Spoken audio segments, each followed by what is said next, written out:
Welcome to The Grant, the EU funding podcast.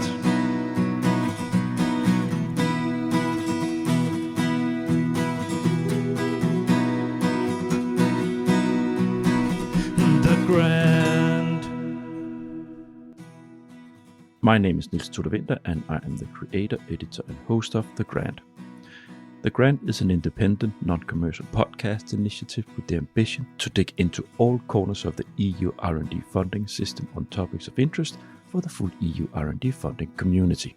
The Research Manager is a title that is becoming more and more common in the university world.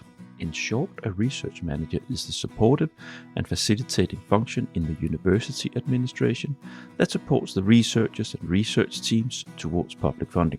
And with this, of course, also EU funding. The increasing importance of EU funding to universities throughout Europe has raised the importance and numbers of research managers. However, the role is still falling somewhat in between several chairs in the traditionally conservative world of universities, and recognition of the importance of the role is still lagging behind.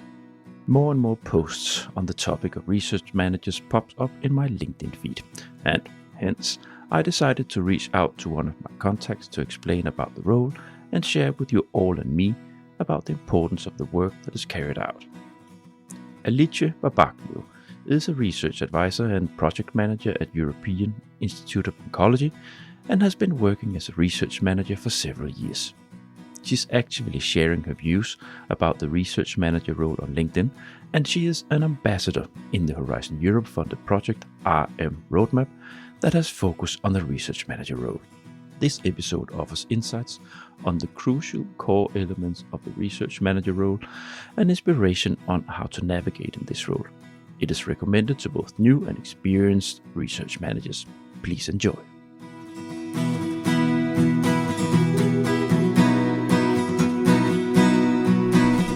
The Grant.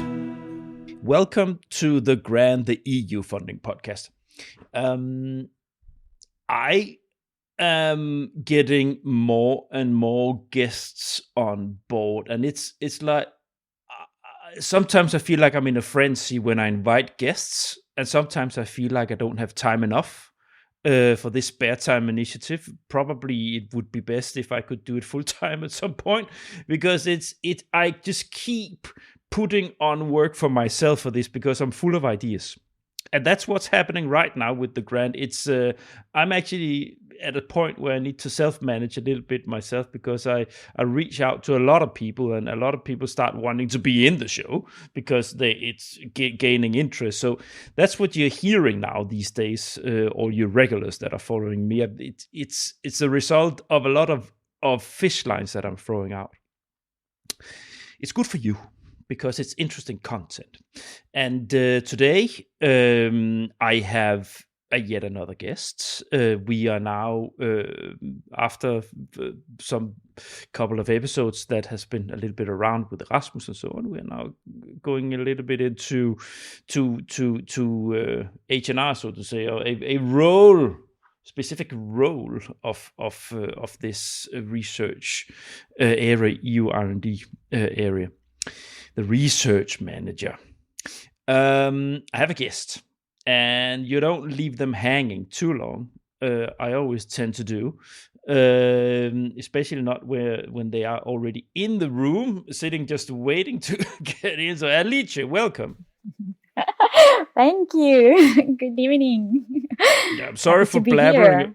Yeah, of course. I'm sorry for blabbering about. It's always, sometimes I'm quicker than others to make the fly in for the episode. Right. Alice, can you introduce yourself to the dear listeners? I will. So I'm a research manager, if you want to say it like that, but the name we give to this profession is still under discussion. So I deal with grants at all the levels, and we will talk about that later. Before that, I was a researcher. So I've been doing research in the lab for 10 years. And then in 2014, I changed. I moved to the other side, and I am now helping researchers to manage and to manage grants, to propose projects to funding agencies and helping them through the whole process. So I am a biologist, and I was studying sea urchins, sea starfish. That was my background. Okay. Then I moved to the biomaterial field, and then I changed. So I went to work as a research manager for the University of Milan, so a public institution. And a year ago, I moved to a private hospital. So I'm looking at all the sides of this job, and that's me. Interesting. Before moving on, what made you change from researcher to research manager? This is a question I always get. I mean, I started not to like so much the idea of having to fight every year for a contract. Yeah. And that's still a reality.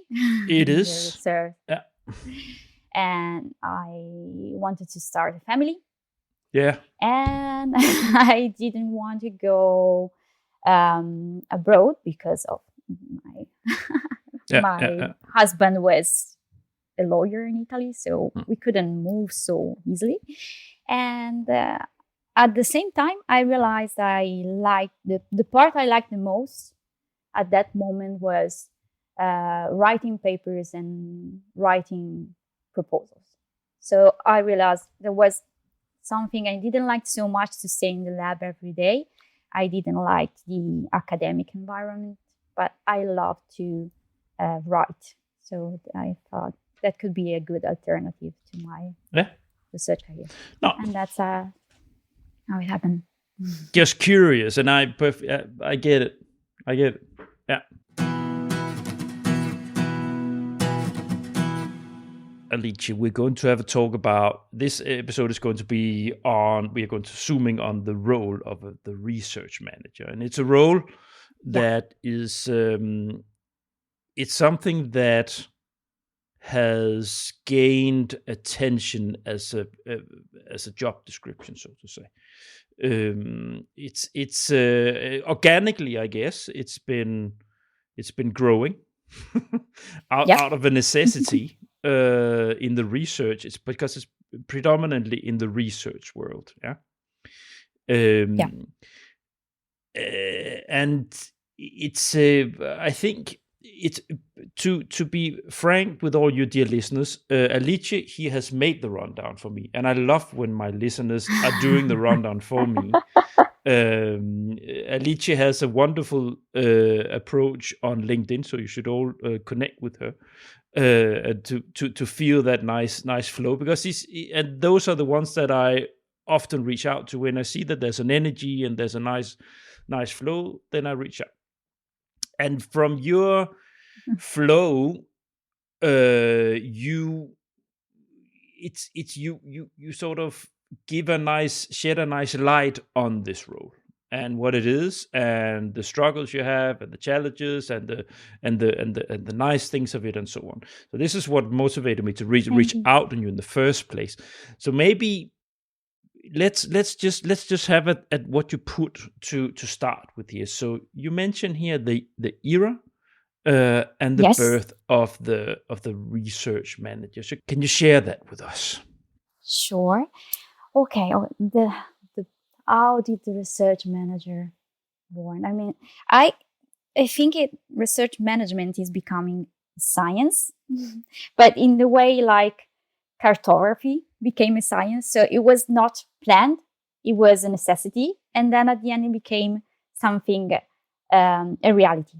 So something that people started to share how to do it, which is the best way and so at the end, it became a profession, but from a necessity. Mm-hmm. Okay.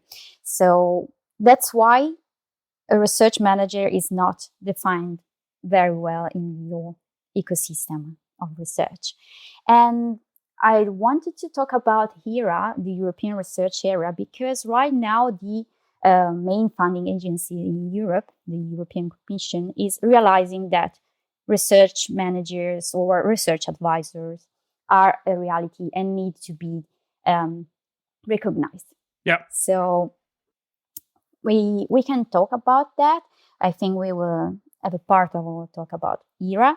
And there's one specific action in the policy agenda of the European Research Area dedicated to research managers and to the importance of this role.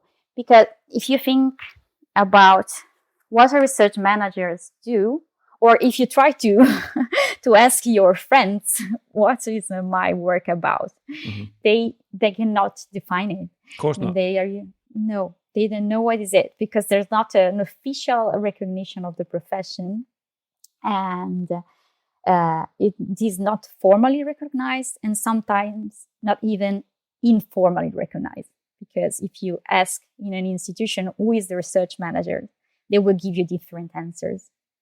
Okay. Maybe we want to sort of give frame the area. So I guess so you have all these funding for EU for R&D and innovation, right? And it has been growing in significance from the European Commission side since the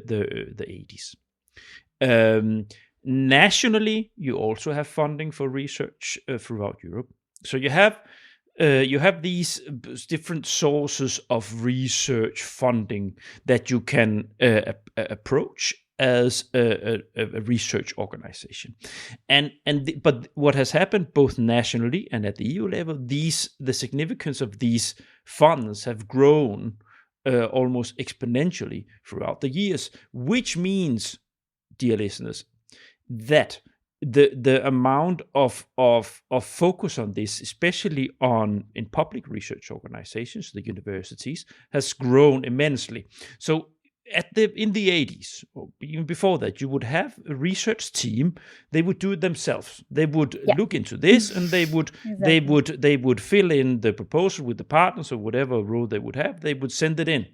But because it's so significant now, slowly grew out of universities' departments. We have to allocate people to help our research teams and individual researchers to deal with this, because it's such a complex task, actually. Yes, instead of them doing their research. This is the role. This is why it has grown in importance. This is what Alice is doing.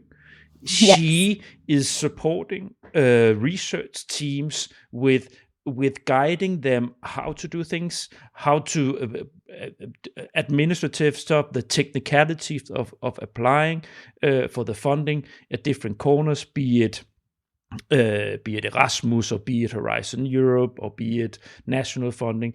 So the role is to understand and know how to approach funding schemes, and how to translate these things to the research teams, and how to facilitate what they do so they can get a better chance of getting the funding. Yes, that's exactly what I do. And one point is what you were explaining, so different funding system, different funding rules. And the other one is that you have to deal with different levels, different career levels. So you have to, as you were mentioning, we have the PhDs, we have the postdocs, we have this consolidating professional, we have the senior researchers. So you have to be able to find the right funding opportunity for each of them and to guide them through the process. So it's more a career development for the younger one, and a completely different work with the senior researchers. It's so interesting. Now let's just get right at this. So now I just want the listeners to understand the historical, why this role has grown out. So let's just hit the next bullet here. So what it is and what you do. So now we touched a little bit upon it, right? Sort of in broad broad strokes, but if we dig into the role of it, so the key characteristics of your role, as a research manager, what is that? Okay, well, I need to have I need to be aware of who I am talking with. That means that I could be dealing with a researcher. I could be dealing with the governance of my institution. I could be dealing with the funding agency. So I need to be able to change my language according to the audience I'm facing. Then I need to have skills about legal issues as well as financial issues. And I need to be able to explain this to the researchers, and I need to be able to give back all of this information to the funding agencies I'm writing the proposal for. So it's both communication skills and, as you were saying, being able to translate a different research language to a language that is the policy language or the funding agency language. And so the other language you need to know is, or you need to be able to translate, is from the academic language to the industry language. Yeah. And so because now it's important, or it's a necessity, to have in your proposal both sectors. So you have the academics, you have the industries, you have patients, in my case right now. So you need to be able to talk with all of these different audiences. And you need to do this at different levels. So before the proposal, before even the call for proposal is out, and you need to do that when the request for proposal is out. You need to be to do that when the project is funded, because there is always a moment where you negotiate with the funding agency, and then you need to be able to do this during the project implementation. So you need to do a lot. And up to now, it's something you learn with experience. So I wasn't trained for this. I just learned by doing. Yeah.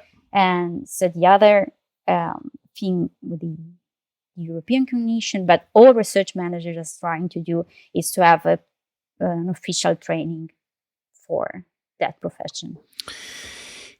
Yeah. But I still think that apart from an official training, that it's absolutely necessary, a lot will, it will be matched by experience. So research managers will always need both things, the training and the experience. Yeah. Did you do EU proposal and projects yourself? When I was a researcher. Yeah. Yes, my PhD project was funded by a European congratulations. project. It was not just me; it was one of the team members. So the project was funded, and I got the chance to be one of the PhDs involved in the project. So it was a very good start, because I could travel, see different places. I had the chance to match culture and science from different perspectives, and I really loved it. I think the skill to talk different languages, or to translate from a language to another, started when I am a biologist, and I had a project with bioengineers, and that's where I realized you need to be able to talk different languages. And it's exactly the reason why I ask is obvious, right? So if you step into this role without any experience about what is an EU project, what is a nationally funded, what is a collaboration project, how do you talk to a researcher about this? How do you support a young researcher who doesn't know anything? How do you urge an old professor and nudge him or her into something that they really don't want? Or there are so many things. There are so many levels of understanding the technical parts of what an EU or publicly funded proposal is about, how to approach it, and then social skills. Sure. Yeah, Absolutely. it's essential, because you're translating things. You need to read the person that you stand in front. You need to understand what their perspective of things, and then work with them to match everything, to make them feel that this is actually something that is good for the research that their heart beats so much for, because that's just sort of the square root of researchers, right? They burn for what they do. Sure. Probably most research managers experienced would say what they spend most time is to nudge and convince researchers to do funded projects. Yes, and to maintain the enthusiasm, because the success rate is not so high. You need to convince them that they have to try again. That is normal. Go away from me. What do you want? Go out of my office. It happens. Yes. But the toughest one are the oldest, the senior researchers that are usually convinced they know enough. And they should get the fund. But you know what my impression is, and now I'm talking, I speak like I know, but I've never actually had that role. But I have been supporting researchers, but not as a direct research manager. I've been a facilitator in a regional representation that would cover also. So I have been supporting research managers, so to say, and research institutes. But the point is that researchers, they really, this is their life. Sure. Really, and it's not to say any list now they're saying I also have a beating heart for what I do. Researchers, there's something very particularly, it's like life and death. They will fence themselves in, and they are going to fight a third world war to make sure that their research area can continue exactly the way they want it, exactly the way that they perceive that this is supposed to be done. And this is what makes your task, Alicia. This is what probably is making your day sometimes a little difficult, your working days, because they would. Am I right? You're like, yes, if you come with a collaboration project where a research team's research fits in, and a specific senior or professor needs to concur on moving on, and say, but this is not at all what I perceived. Why would I go with this? I do the, I don't want to do this. Why are we working with the community perspectives, or or patient engagement at the highest level? Yes, I mean, I agree with you. That's an issue.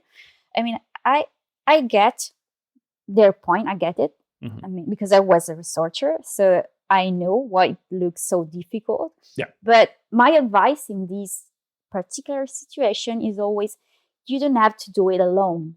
I mean, don't think that you have to change completely your point of view. Okay? Just open your mind and sit at the table with all those different people, mm-hmm. and try to listen to the different points of view. Yeah. And that's how it starts. Yeah. Then don't worry, the rest will come. Everybody will write something, everybody will put an idea on the table, and you will get the final draft of your proposal. So what I usually say is, don't worry, you don't have to do it alone. I'm not asking to be patient engager. I don't asking to be at the same time a researcher, and at the same time a communicator, at the same time a policy officer.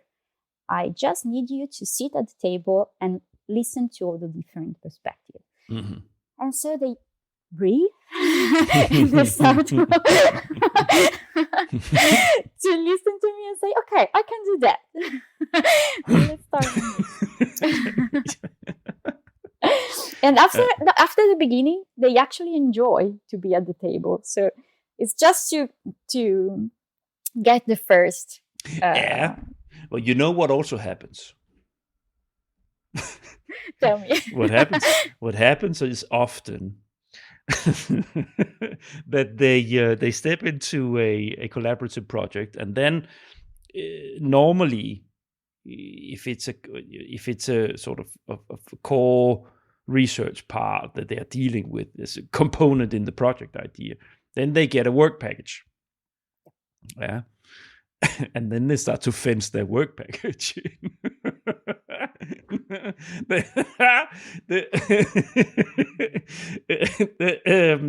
So this is something, and that's, you know perfectly well. You also probably work with private consultants or the coordinator from other universities in Europe that sits and write these things, and they have to deal with making sure this fence doesn't get too strong before you can break it down, and so the overlaps, the interconnection between the other work packages. But it's just I love researchers. You're fantastic people out there, really, because you have such a beating heart for everything you do.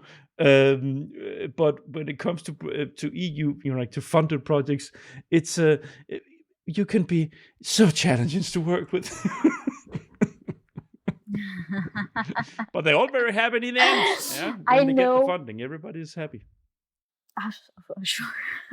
Yes, no, I know you're right, but at the end, it's really, I think, the job environment I love the most. I mean, it's where you have freedom of ideas, and I love it. I think it's the only job where you can have all this freedom to think about what you like, what would you like to do, and how to solve a problem. And so I really think it's the most fascinating working environment I have ever worked in. And so that's why it's so difficult to be a research manager, because apart from dealing with researchers, you always have to deal with all the different levels in your institution. So it could happen that you need to talk with a lawyer, you need to talk with a financial manager, accountant, and so you need to be a filter for all those different personalities. So if we now, I've sort of we sort of took it, because that's often what happens in these podcast episodes, because the conversation starts. But if I sort of look back to our rundown here, so what you mentioned here, relating to the research manager and the place in the research organization. Yeah. So normally you would have, depending on the universities, how much they sort of focus. Some have a department with people, some only have one or two persons. But normally you would. So how is it with where you are, Alice? Where I am right now, it's 4 people, 5 actually, being part of the grant office. And we are dealing daily with the another office that actually keep track of everything that happens on project concerning contracts and orders. And so there are other 4 people working on that. And there's not really a department level. So that's the grant office, these other office dealing with financial issues, and that's it. Where I was before at the university, we was clearly much bigger, because it was an interdisciplinary university. So we had a pre-award office. I was part of this pre-award office, so before the grant is funded. And then there was the post-award office.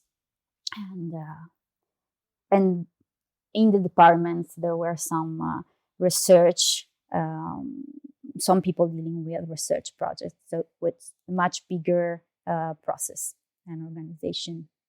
But that's what usually happens.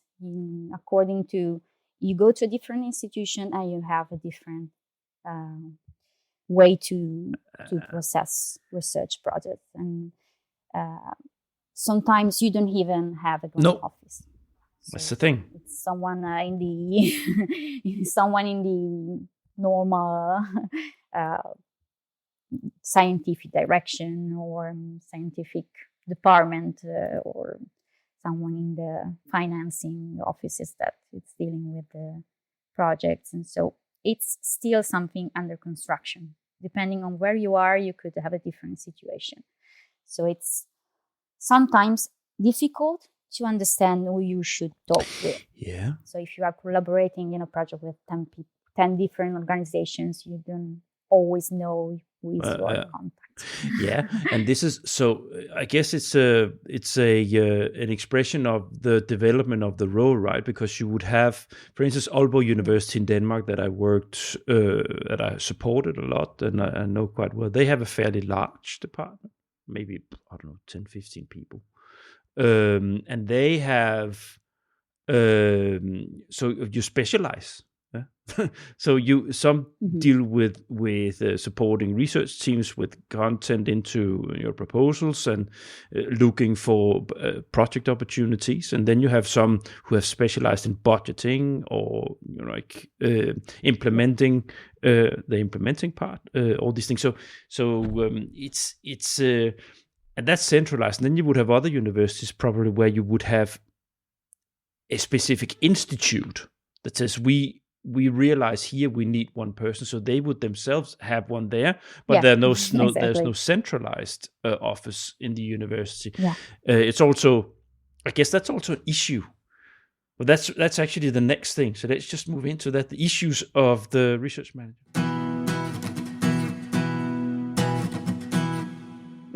So what I had on the tip of my tongue is that you have, it's so diverse, the needs of each institute and research team and individual researcher. Yes, it is. And you need to deal with that as a research manager. You need to understand the different needs, you need to know them on your fingertips like this. Okay, and if you're a big university with many different faculties and institutes and research teams, then it's a maze. Yes, it is. Imagine if you have to. But can you introduce us the issues, because you made the rundown here, the bullets, Alicia. So tell us. Yes, and apart from what you just mentioned, imagine if you have to deal not only with institutes with different sizes and different organization, but you have to move from one public institutions to a private institution together with a NGO, and at the same time with a small foundation that deal with that never applied for a grant. So every time there is a collaborative project, you need to first understand the context. So who are you dealing with? So and then we said that you need to have many different skills, and there is not a formal certification as I said at the beginning. So there is not a formal certification for research managers, but sometimes it's not even informally recognized. I mean, now it's changing. So at an institutional level and also at the level of researchers, that are recognizing the importance of the research managers. But I'm seeing that changing right now. When I started 10 years ago to be a research manager, there was no trust, about what we could do for the project, for the proposal, for helping the researchers getting the proposal funded. So it's still a profession that needs to be trusted by the environment where we work. So that's another issue we deal with. So your position is something that the university management has decided is needed? Both sides. I mean, And then but I'm trying to get so sort of translating what you said. So you have there's a need, especially the management of the university, whereas we need some persons that can deal with this, and then you have research corners, so to say, research teams that. Why do we need this? Is that that's a bit yeah. And when you come, they say, "What? What do you want? Get out!" No, they perfectly realize they need help when it's time to manage the actual funded project. Okay, they know they cannot do it by themselves. But now, even to get to be funded, you need help. You need to be able to read all these different call for proposals, to understand what they mean by impact, by communication, dissemination, exploitation, who should work with you if you want the project get funded. You cannot work always with the 3-4 partners you are used to work with. And so at the beginning, it was a little bit difficult to make researchers understand that they need these research manager friend from the beginning of the process. And it was easier, I think, for me because I had a research background. So they knew I could understand them. So if I was there trying to make them understand something new, I was not doing it because I didn't understand what their important issues were, but I understand exactly what they care for, but I can help them to see that there is something else they need to do to get a fund grant. So yes, I think recognition is one issue. Then all those different skills we talk about at the beginning. Then if you think about a project that get funded, there are researchers, but for each researcher, there are always at least 3 people, 3 research managers working on the same task. So it's basically evident that research managers are needed. It just needs to be officially stated. Okay. Yeah. Is that you mention it? You keep mentioning this. Is that how is it where you are? So let's dig a little bit into that. In the university where you work, is that an issue in relation to the respect you have from the research teams? Is that an issue that you need to first prove yourself as the role you have and what you can help with? What happens there? It's I mean, I think it's now it's better about if we talk about the recognition now, researchers and also the governance of the universities or the governance of the institute I'm working now. They recognize the importance. But here we enter a difficult word. I mean, it's a difference. There's a difference when we talk about salaries. We talk about opportunities to mobility opportunities or opportunities to get to participate in the research projects back. I mean, sometimes research managers actually do research. Okay, because they need to report on things. They need to study the literature about what is going on in the European ecosystem, research ecosystem. So we are actually doing everything that researchers do, but we don't have the same salaries and the same opportunities. Okay. Yeah. Okay, so we're talking about here a growing. No, I'm sorry to put you on the Don't spot, worry. but I'm curious. Sometimes I dig into things, right? So also things that might not be that easy to talk about. But so here we're talking about a profession, Yeah. that has grown out. Everybody who's listened to the last 40 minutes understand what we're talking about. So it's grown out, and it's a clear need for it. It's recognized need for it, but the recognition on sort of the recognition of the role more broadly, if you zoom out, if you look at the university system and what professions you have within the university system, there it's still lagging behind other professions within the university system. And I think Alicia, you will not be the only one, the only research manager throughout Europe that would have this feeling. No, for sure. So kudos to all of you out there. The grant sends you lots of hugs and love and support for everything that you do, because at least the grant understands what you're going through and the importance of the work you do. Now, so we just, like, if I can do anything with my podcast to push for that, I will do that. So that's one of the things we're doing here, is to put focus on the research manager. So thanks for that, Alicia. Now, that's it. Tell me.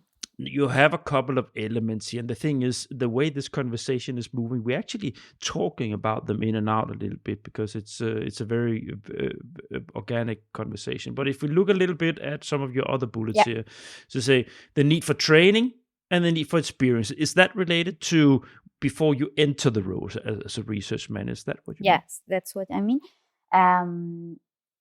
If I think about how you should train a research manager, or research advisor, and sorry if I keep going back, giving different names to the profession, but it is I mean, there is not a definition for this role. So you have to be a manager, you have to be an advisor, you have to be many things.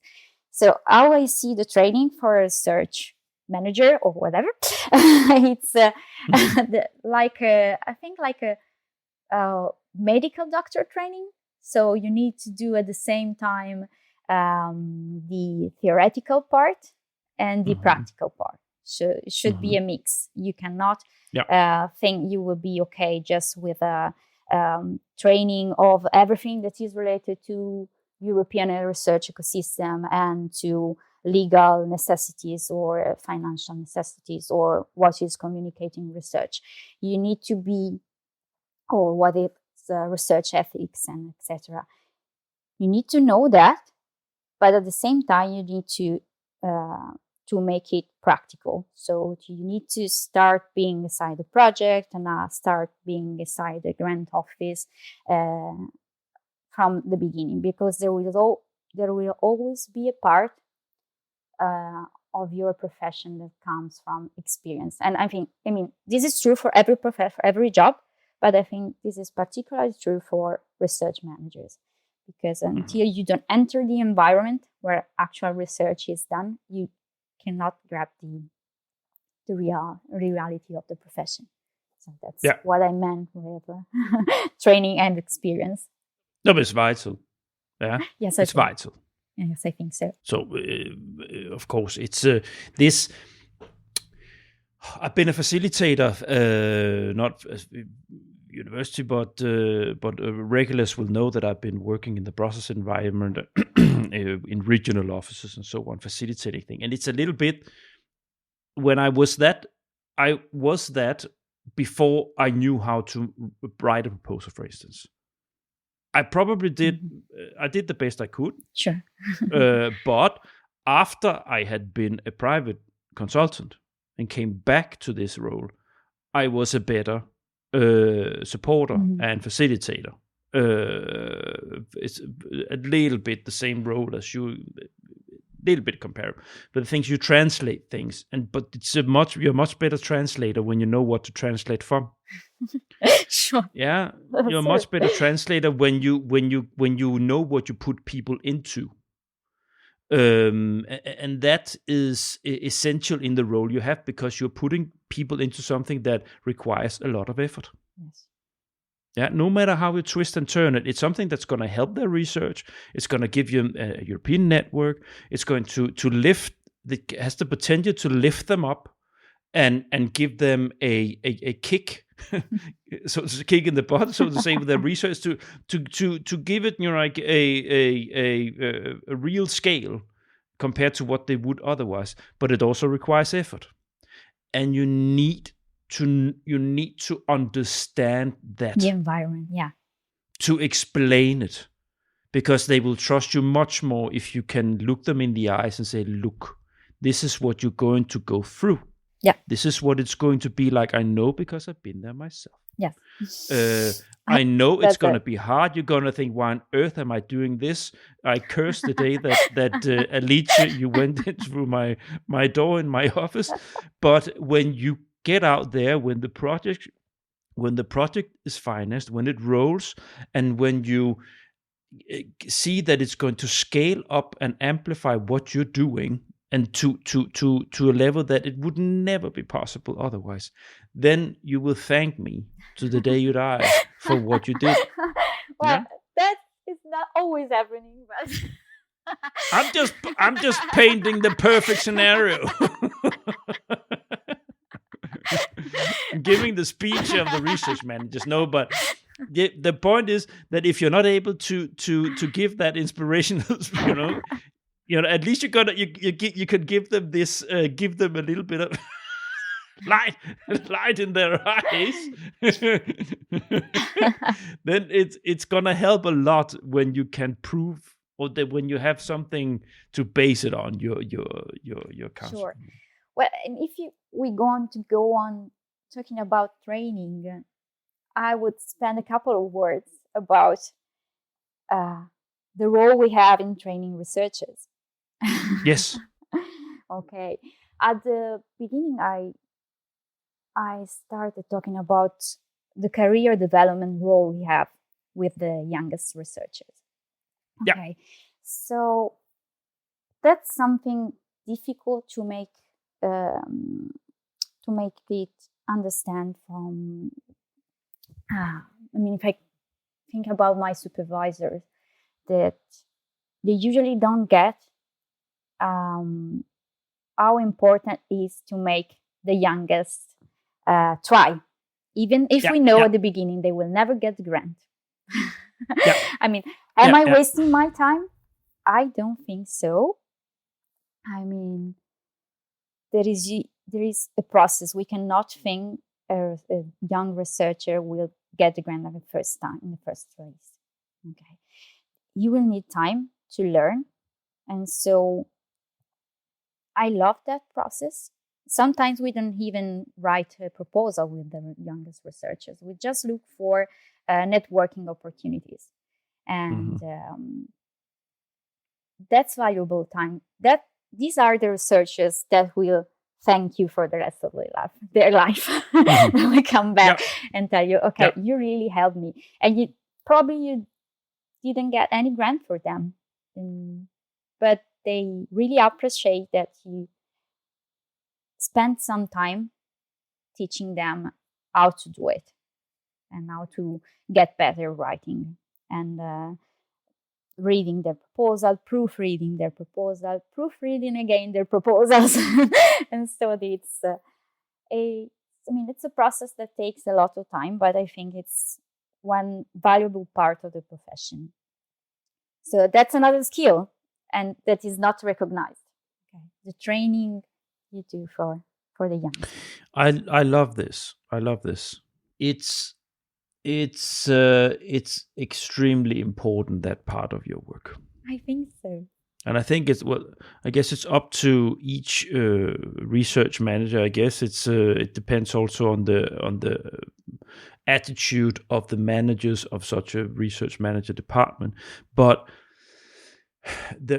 getting the young researchers into thinking and understanding these possibilities, and then guiding them a little bit in the direction that makes this possible, that opens up these opportunities, it's extremely important. And what I did myself when I was helping people towards funding. You can compare it to when I was supporting companies or small SMEs, what to do. Yeah, and I did what you're doing. Don't write anything. I will find a consortium for you where you can step in as a partner. You can see what it's like. You can start to learn the lingo, understand the processes. How is it? What is it to be at a partner meeting? What is it to give input for a work package description? What is a work package group meeting? How do you position yourself to make sure that your research or your point of view gets into the project?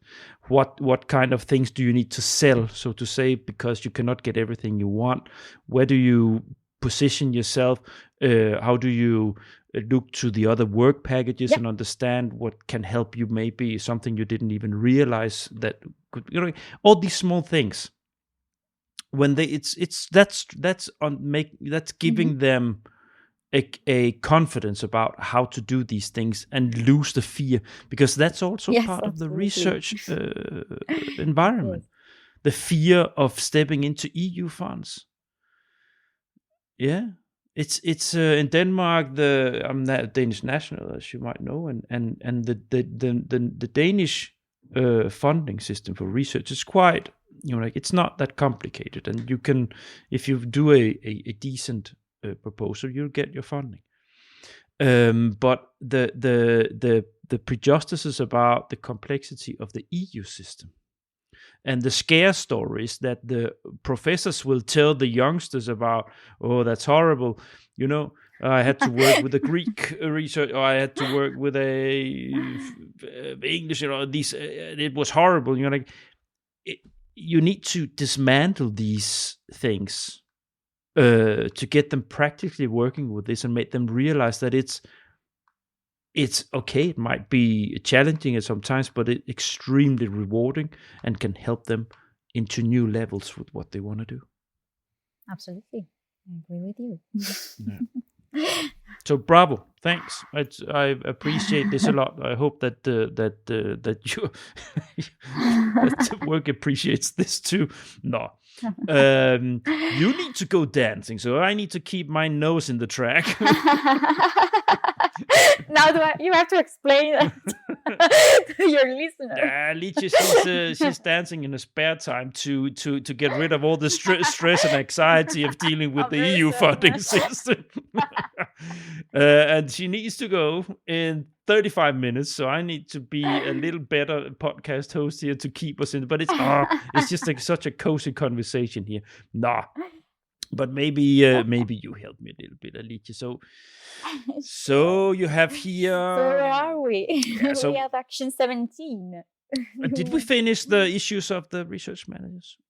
I mean, I could go on talking about that. Yeah, we talked about the recognition. That's okay. Then we talked about what do you mean with ghost mentor? Being a ghost mentor. Yes. A ghost mentor, or well, that's what I was saying. I mean, usually you are not the official mentor, because it's the senior professor or the senior researcher who is supposed to be the mentor. Okay, so sometimes I realize they do not have the time to do this. Okay, and I get it. They have, thousands of things to do. If I think about the researchers I'm dealing with right now, they are surgeons, they are professors, they teach, they are in the operating theater, they need to do so many things that I realize they don't have the time to properly train their young postdocs on all the different things they should learn. Okay, so at the end, I become like a ghost mentor, a little friend that helped them through the process. So help them becoming researchers as it is required right now. So researcher is not anymore someone that is dealing with research, but is someone able to deal with research and proposals and grants and policy and all this stuff. So the official mentor does not have the time to do all these things, and sometimes does not have all the skills. But as a research managers, you can help the youngest to put a little step in all of these different parts of the research environment as it is right now. So not only research, many things. So if we want to, so the skills that this requires, it's people skills.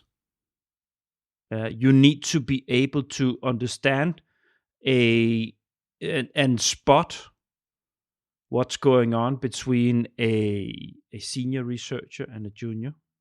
Or you need also, in this process you need to pick up signals. You need to, and then without sort of giving the senior researcher the idea that you are stepping in their shoes, so to say. Sure.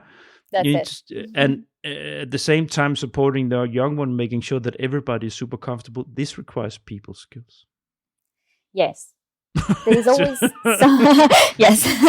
I mean, but sometimes, mentors are absolutely great, but it's always something missing. So some mentors are perfect communicators and perfect policy officers, let's say, but they don't know how to deal with patient engagement organization, because they prefer to deal with directly with the patient, and they don't know how to deal with something different from their day-to-day reality, or they don't know how to exploit their ideas, so they never talk with an industry before, and so they cannot pass this skill to the youngest one. So you fix the gap, you fill the gap.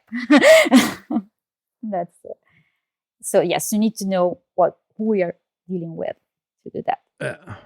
Alicia, before we move on to, because I think now we sort of covered quite well here to give people an idea what it is you're doing and what you're facing. But before we move on to the ER Action 17, the European network, it should be part of your role, no? It's part of what you do. You to reach out to make sure that you are sort of the university's arm, a networking arm into Europe. Is that correct?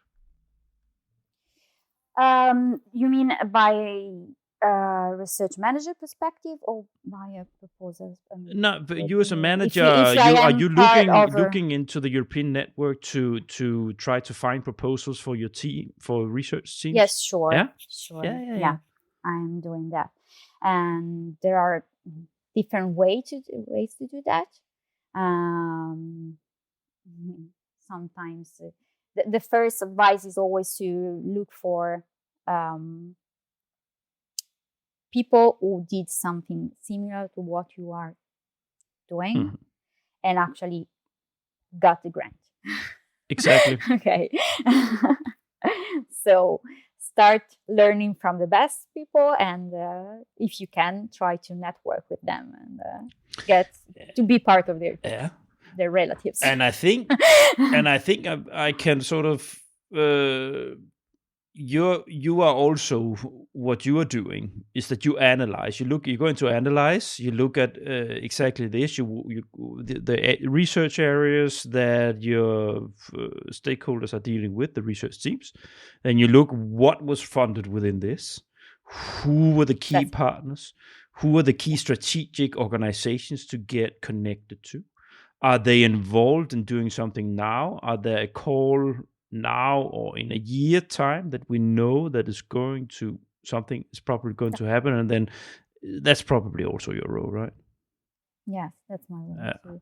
And another thing I do is to put together all the input from the research community and passing them to the funding agencies. What do I mean? A couple of years ago, I was involved in a project with the National Contact Point, mapping all the ideas related to what we would like to propose for the next framework program that was going to begin, Horizon Europe.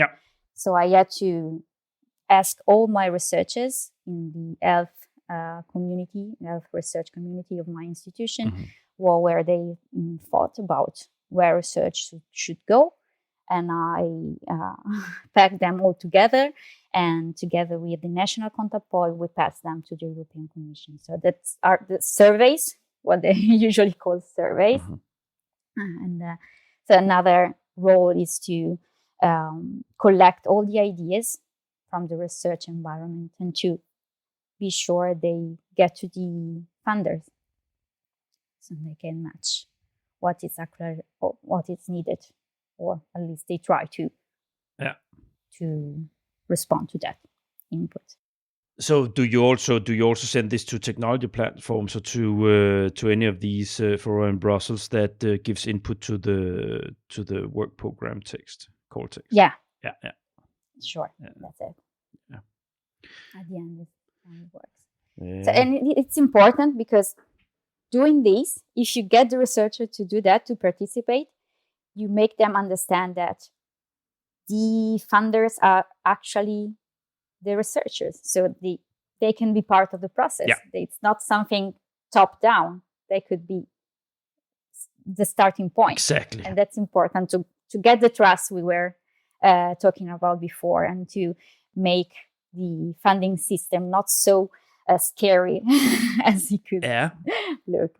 The good example, so to say, from research or public research organizations, right, is organizations that had to rely on EU funding. So, for instance, you have the example from Denmark with the Technical University of Denmark, their wind research institute.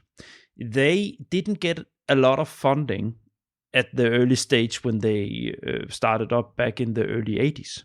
So they built their research organization on EU funding from a quite early point. So which means that in that particular institute, they know exactly how to deal with all those things. And not only do they know inside the institute, most researchers have been dealing with this at some point of time. So there's a institutional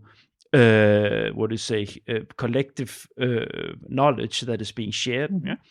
But also on the influencing side, they have at an early stage understood that they would have to get involved in the needed fora in Brussels to make sure that everything they do, that it can continue, so to say, the funds that they are so reliant on, that they themselves, and because they did all this, they became early the most important research institute within the area, which again is something. Then you would listen to them when you come to Brussels. So it's sort of it's a positive circle. So when you get research organizations to understand this, and especially the managers to understand this, then there is a perspective for something very nice. Yeah.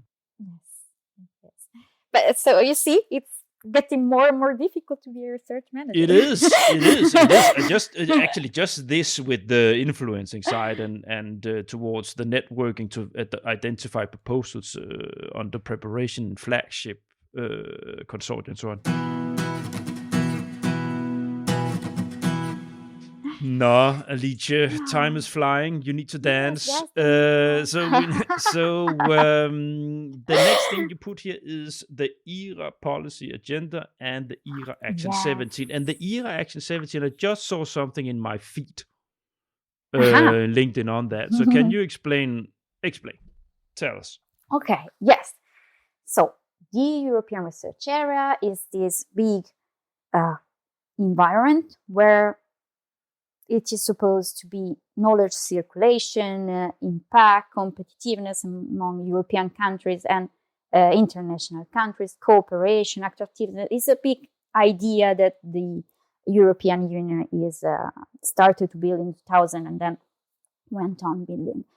And the new policy agenda for the European Research Area that goes from 2022 to 2024 has 4 priority areas and 20 actions.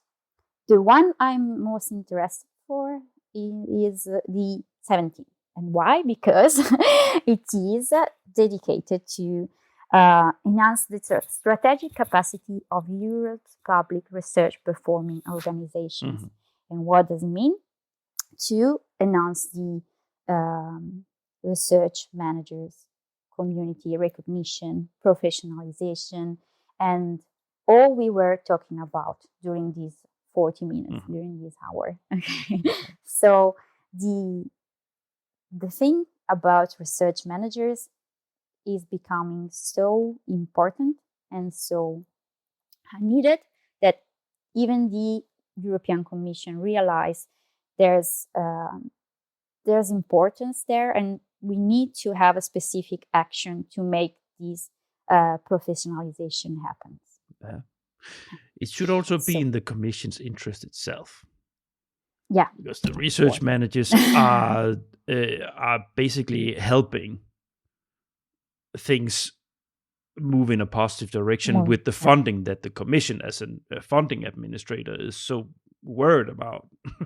They should indeed have an interest in supporting that things move in the right direction, that there's a recognition, there's a collaboration, there's development of the role. Proper training, yeah. Exactly. Training, funding different activities that strengthen even more the capacities of what people can do and how it works and so on and so forth.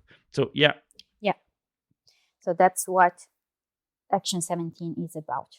And how are you involved? Are you involved in that in any way? How is that? Yes, I mean, now I can say it. It's official. So there is a project funded by the European Commission that is called RM Roadmap. Yes. Research Manager Roadmap. And is coordinated by IARMA, that is the European Association of Research Managers and Administrators. Yes. And they selected around Europe research ambassadors that will try to get all we were talking about. So to make the profession recognized, to make it known, to make it official, to have an official certification for that role. And I was selected as associate ambassador for Italy. So now I'm part of the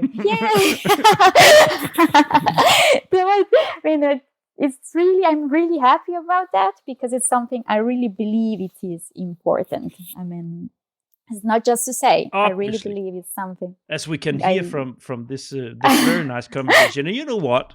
As I mentioned also to you pre-recording, that I had this I had a 2 episode on the formation project, which was coordinated by HETFA organization in Hungary, especially on the research management role and making trainings available in universities as a research manager.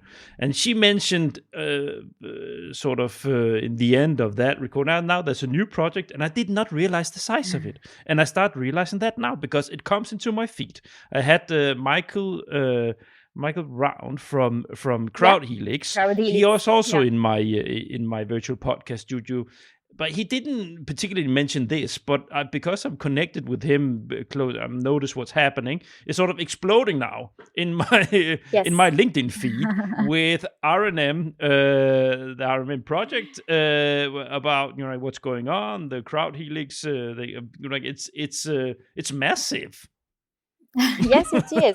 Last week we had the first meeting with all the research ambassadors involved, and it was so nice to see us together and to understand that we share the same issues among countries, and that we can also, if we have some differences due to the specific situation in that country, there is some things we all recognize we need to be done for this role, so this professional.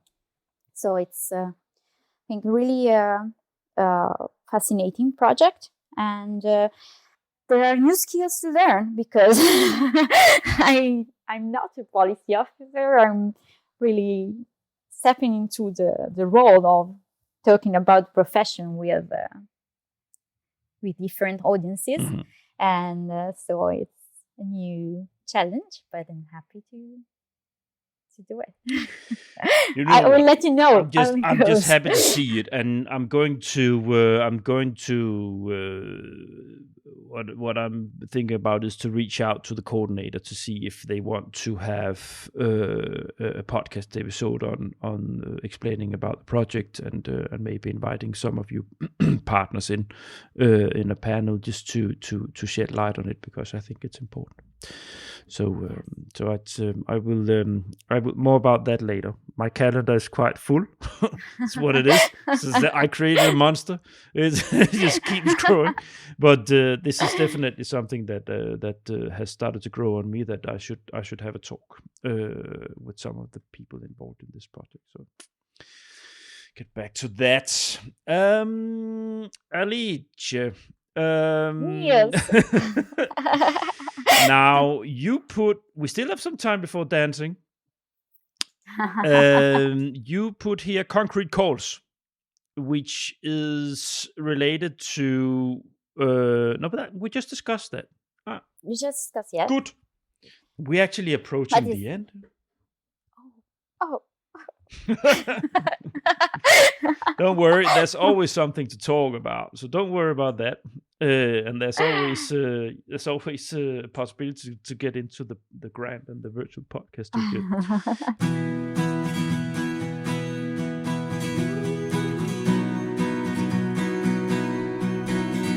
The Grand. I have the toughest challenge segment. I always have in my shows. I have put here that we can look at the divide between researchers and research support staff, but that's just me. But I don't know, what do you think yourself is the toughest challenge? Is that it? Is that the most difficult thing, being a research manager, to bridge two different worlds, so to say? That's what I thought when we wrote the rundown. Yeah. But now I'm thinking about that. I don't know if I would say the same right now. I mean, one of the toughest challenges I think right now is to get people know what we do. Yeah. Yeah. Who are we? Yeah. Who is a research manager? There is still so much to define. I mean, I don't know what happens with you if you try to explain what you are doing day to day to your to your family or to your. You know what? But you know what, Lich?